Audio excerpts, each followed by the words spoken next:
Hi, it's me, Cappy. My mommy is the best. Superman will be nice. She helps mommy. It looks my nose black. Your dick goes black. And this might go black. You wait for the straw. Brush. Get ready for it's super ugly. Not super glad. Welcome back, everybody, to another exciting episode of Healing for the Soul. I am your host, Robin Stoltman, where every week I feature different guests to help you become the best version of yourselves through different methods you may not have heard of or thought of. Today I have my guest, Amanda, on the show talking about conscious parenting. So let's get started. Welcome, Amanda. Hi, Robin. Thank you so much for having me on your show. Well, I appreciate you being here. So what is your specialty and who do you like to work with?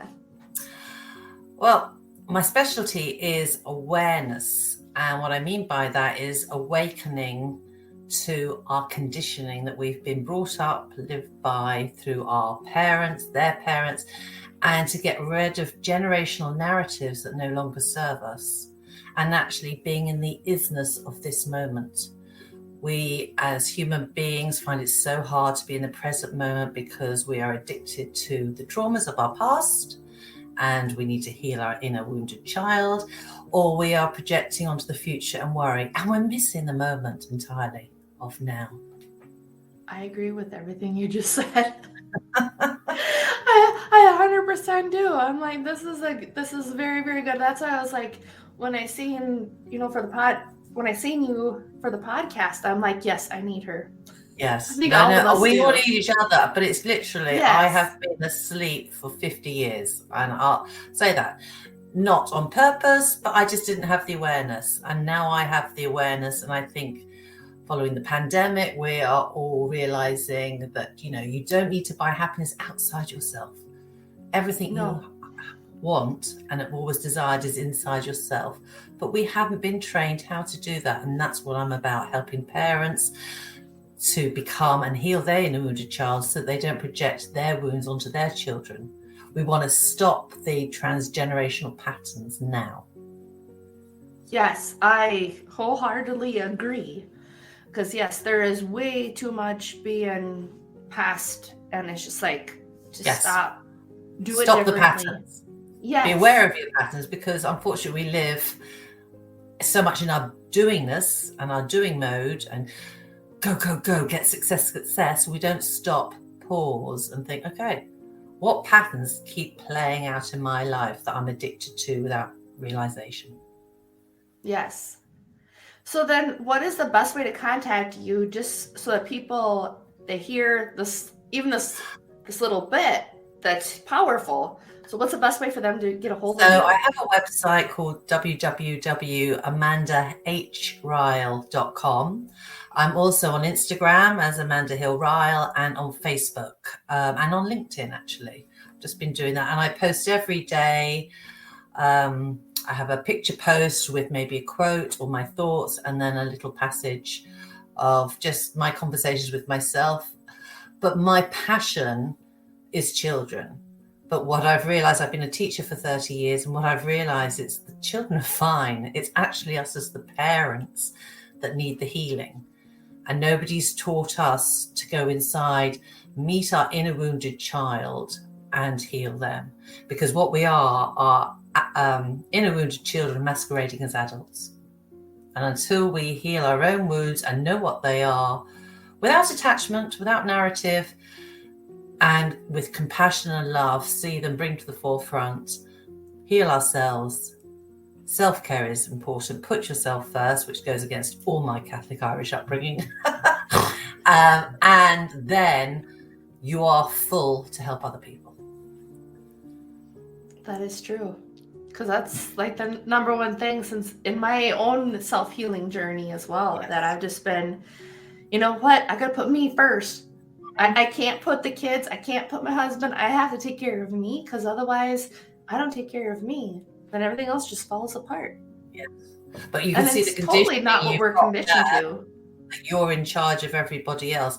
And as women and as mothers, we really have bought into that story big time. And we're going to let go of that story. Your husband, your children to a degree, and yourself. Just look after yourself. Make time for yourself. I do it through meditating, through journaling, my podcast, writing books, and the rest just flows. But we are so addicted to controlling and being the best mum, and a good mum is, or whatever, ... You fill in the blanks. And that's just a story. It is. It's all just one big story we tell ourselves. Yeah. Time to give up the story, folks, and just be with your flow. That is true. So then, what is the mood munchers? Because I see all the little characters that you have. After I wrote my first book, which was I Choose Me, i.e. I put myself first, finally, people, I had got over my woe is me narrative that ran the show, which was shame and guilt and blame. And once I was clear of all that, this idea, because I thought before I was my thought and I was my emotion. And what I've come to realize is we have 70,000 thoughts a day and we don't need to be attached to them. That's our ego's job, because we want to look good. And emotions are just emotions. They are not us. I avoided emotions like anger because I thought that was a loss of control. And actually just seeing emotions as they are, welcoming them in, naming them, acknowledging them, actually they just go through you and they can leave. But I had repressed them so much, I had so many repressed, that I was terrified. That's what it, there was terror for facing them, because I thought they'd explode or I'd die or something like that. See the dramatics. So the mood munchers are characters. There are 18 of them so far. And they are colourful, and I have created them. So I have 4 books for children, and I've just 2 weeks ago released one for parents, one for adults, and they're available on Amazon. But they are colourful characters that children interact with. I've used them in school. I've got puppets coming out very soon, or toys. And you can actually, so Blaze, the anger emotion, they've all got brilliant names. You say, I see you, Blaze, I feel you. You're welcome here.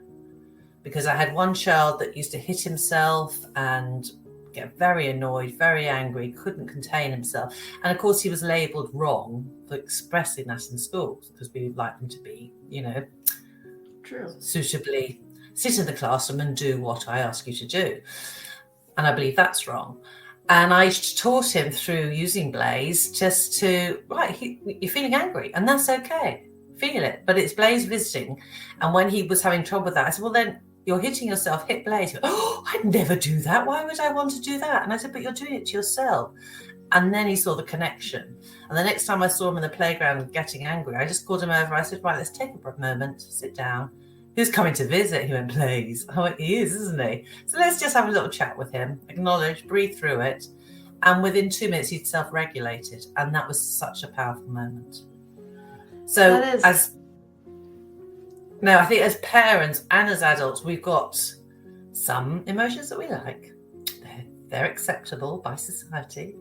And we've got some like shame, guilt, anger, pride, some disgust, jealousy that we don't like. And we try to brush under the carpet and say to children, don't feel that. Don't want you looking like that. Be happy. But what we're doing in that message is saying feeling is wrong, and we are human beings and we're made to feel.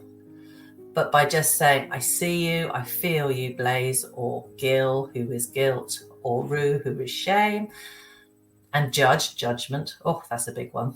That especially us as adults, we, look, judge. But it gives them an avenue, a tool that they can see the emotions as being separate from them. They're just coming to a visit, a bit like a roommate. So sometimes if I can't deal with it, I say, go sit on the couch over there next to shame and guilt, and I'll deal with you later if the time isn't right. But if it is, I can accept it and breathe through it. And actually they do disappear really quickly. And we weren't taught this as children. And I just think this is key for our self-development, our self-worth, our self-trust, that we trust ourselves to accept emotions just as they are. I agree. Because there's a lot of, especially like before the pandemic, it was all this do, busy work. Forget the kids and just let them be adults now rather than let them be kids. We wipe away That's the part childhood. that really upsets. Yeah. Huh? We wiped away their childhood. We want them, grow up. But I'm 5, mummy. No, but grow up. Do this, do that, do that. And children are beautiful being in the present moment. They get absorbed in activity and they're present, they're connected, and they are joyous. And then we come along with our expectations that we want the house done, or we want this done, or we want dinner ready. And we say, stop it, stop it, stop it. And we were told that by our parents. And it's just learned behavior and patterns that I am now aware of. And it's sort of structuring our day that, your children know there's breakfast, lunch and dinner times. And there's expectations, for safety and for hygiene, that we keep our rooms clean and tidy, and they have a responsibility. But we don't have to stop them being them. And we can meet. I went back and met my inner child 2 years ago, found her crying with her back to me in a heap. And I was quite nervous going towards her. And I did. And the next day she turned around, was looking at me. And now I say, I have welcomed her in. I've embraced her with her innocence. I have forgiven myself for not recognizing her and blaming other people for not looking after her. And today, as the adult I am, still growing, I hold her hand and we go forward in life. And that's what, if we all did that, could you imagine what a powerful place the world would be? It'd be, in my opinion, we would have world peace. I'm just saying. That's the only way to achieve world peace as a whole. It's not doing more. It's loving ourselves, healing that inner child. Because I agree with you. I've done the healing the inner child. And now I know all the little girl, all the Robin wants, the little Robin, all she wants was just to play with Barbie's dream house. And she's like, then I'll let you make money. I'm like, seriously, that's all I had to do? Yeah. So when I was in hypnosis, I'm like, okay, we'll play with Barbie's dream house a little bit. And then she's like, okay, now you can have money.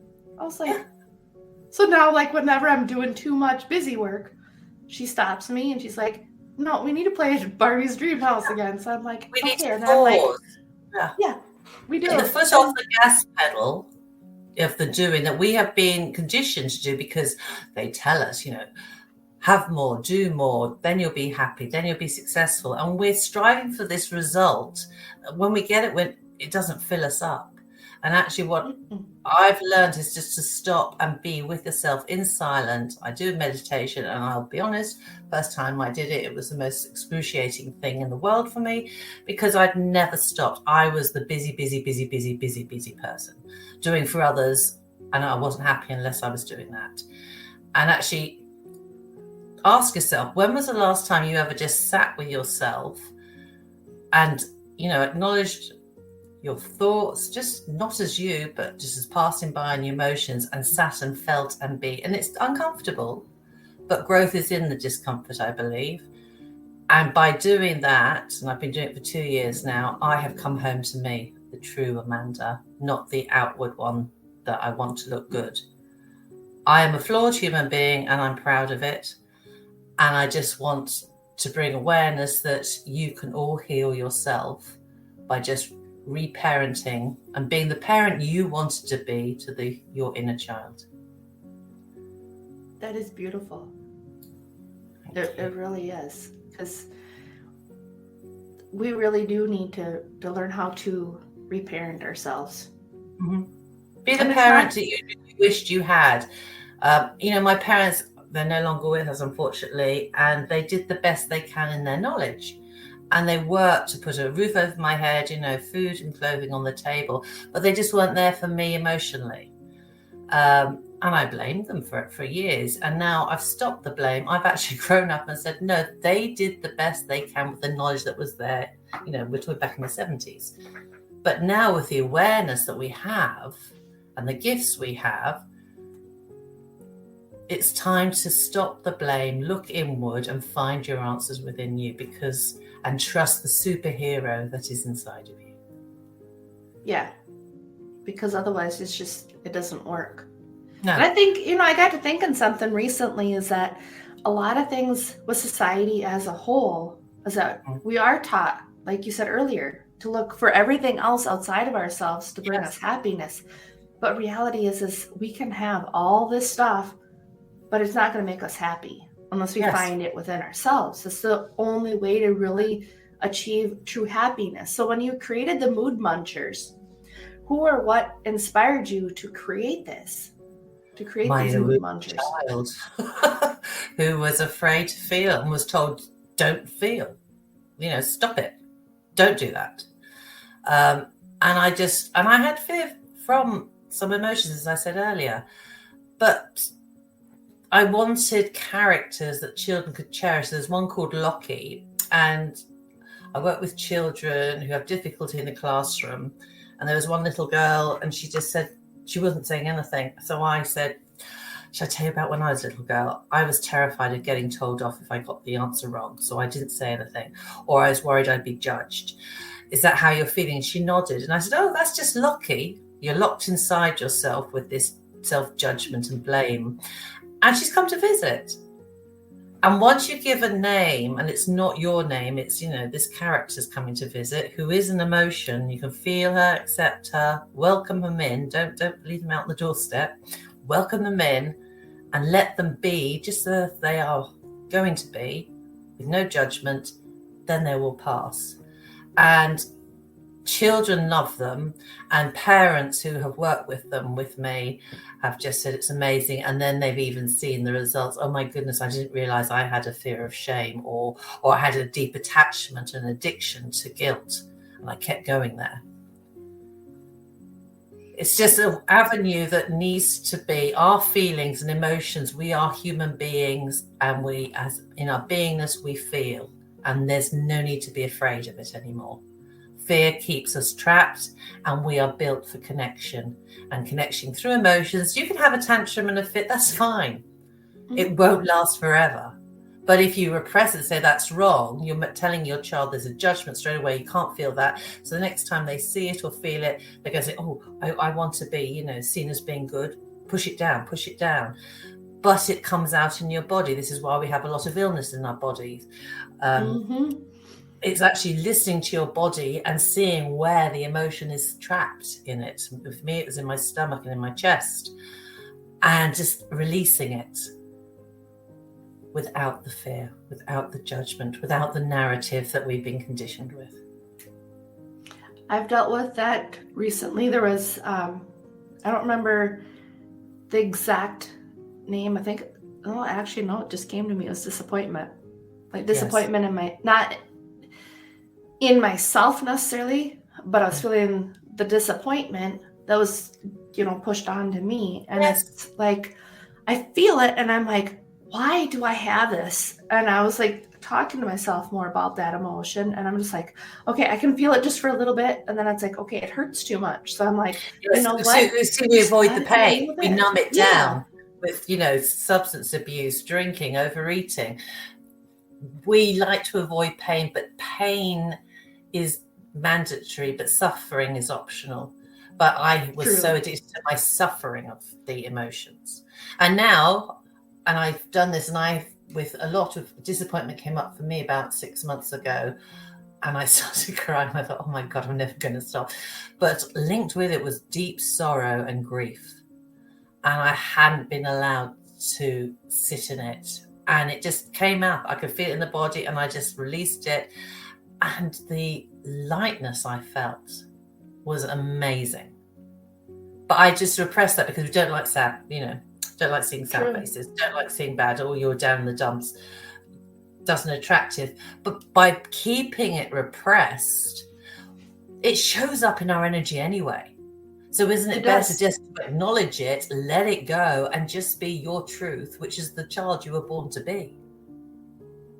Yeah, it's much better. And then, like what I eventually did with that disappointment was I'm like, okay, we'll let it be just a little bit, and then just like work on it slowly. Cause I'm like, apparently that emotion, it needs to be worked on slowly. It doesn't go deep. There are layers. Anger, it's that not can just go fast. one layer that you peel up and go, oh, which I'll be really honest, on my self-growth journey, after a year, I got that one, dealt with that one.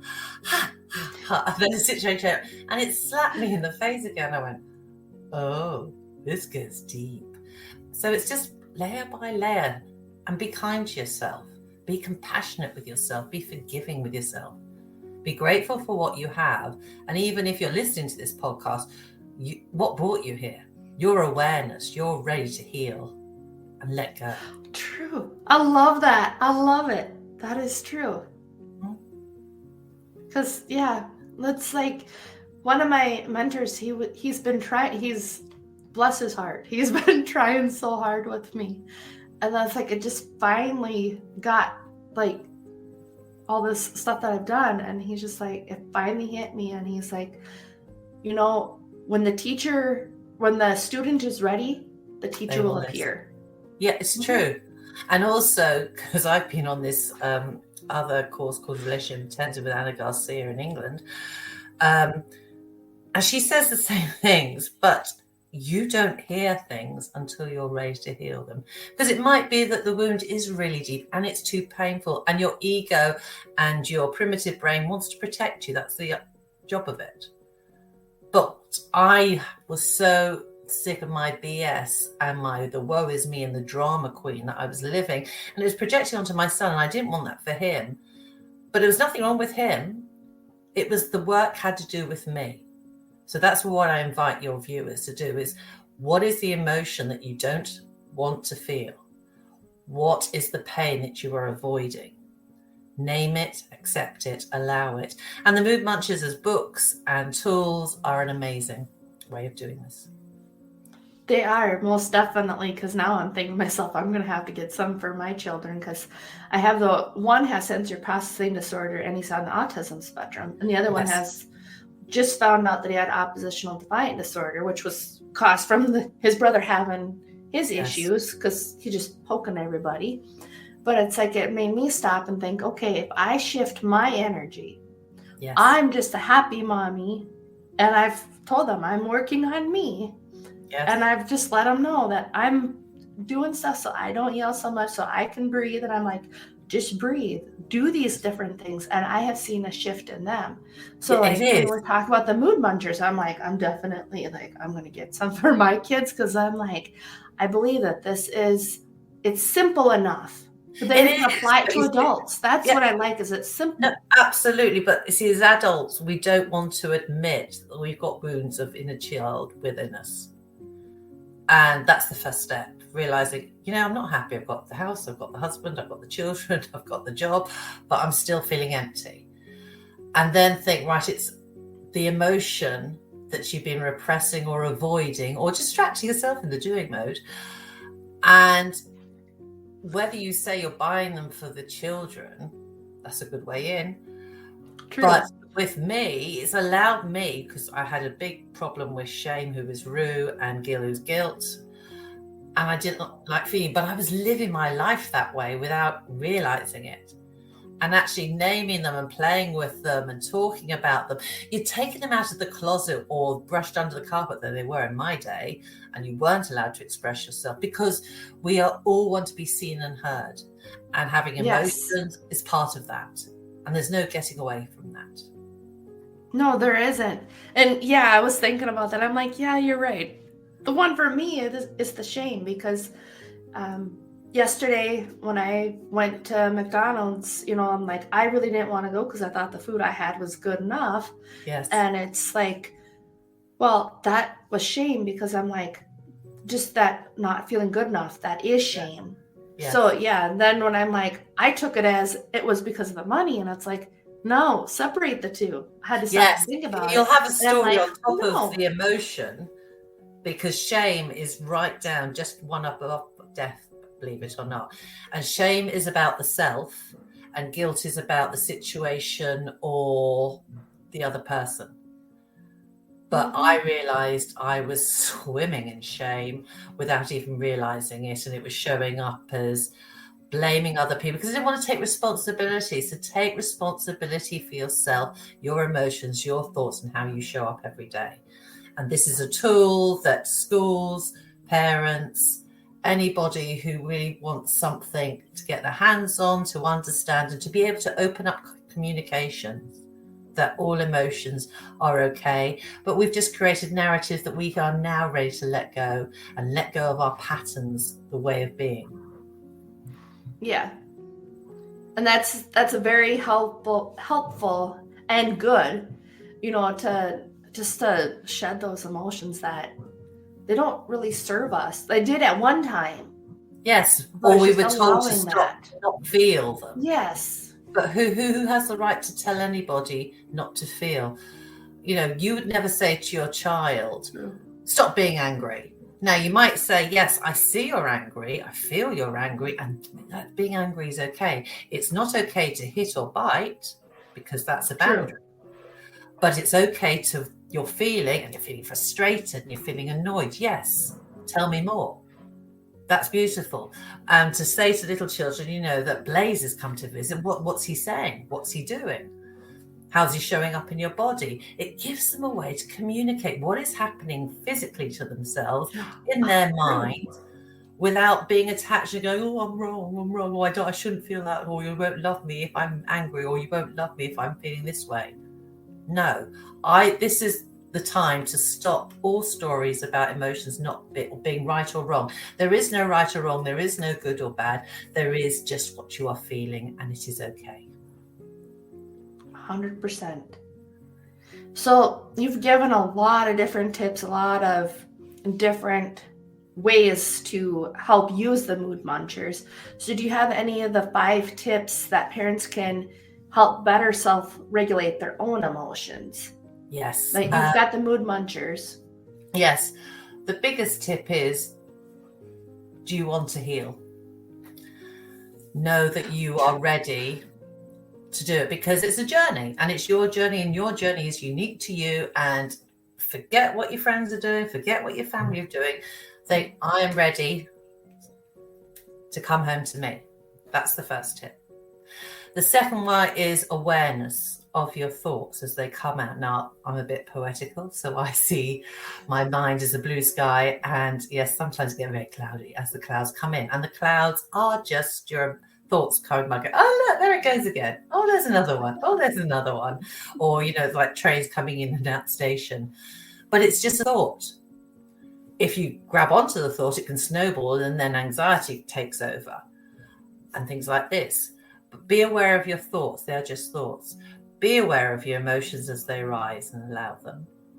Take time out of your schedule of doing this just to sit and be with yourself. There are apps like Calm, Headspace that you can do for 5 minutes.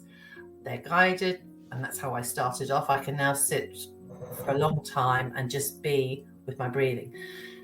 The best way to self-regulate, especially if you're feeling anxious or angry, is to literally say to yourself, freeze or pause or hold. I say hold myself, and then take 3 deep breaths and let them go. There's belly breathing, where you can, if you like the physical thing, put your hand on your belly and breathe in and out like you're blowing up a balloon. With children, because I'm starting mindfulness in school, I put my hand on my chest to feel your heart beating, and I get them to breathe in and out and see how many breaths they can do in a minute. And then after a little while, see if it's raised or lowered. Whatever you're feeling and being is fine. But breathing techniques, realizing that you are perfect just as you are, and you don't have to change to be anybody else. That is the biggest tip. Know your worth. Have self-value. I used to seek validation. That's how I got my worth. And it was a big shock to me to realize that other people's opinions were more important than I had no opinion of myself. So the best phrase I ever heard, which I didn't say easily, was thank you, but what you think of me is none of my business. And it took me a long time to get comfortable with that phrase, because I was saying, well, it is my business because what you think of me is everything. And that's when it hit me like a cold wet fish. Oh my God, I've got no opinion of myself. I have no value, no love, no trust in myself. So come back to yourself with the trust. You know what you need inside. You just haven't been taught. So 5 minutes meditation. Another little tip that I do is journaling, and what I call it is vomit journaling.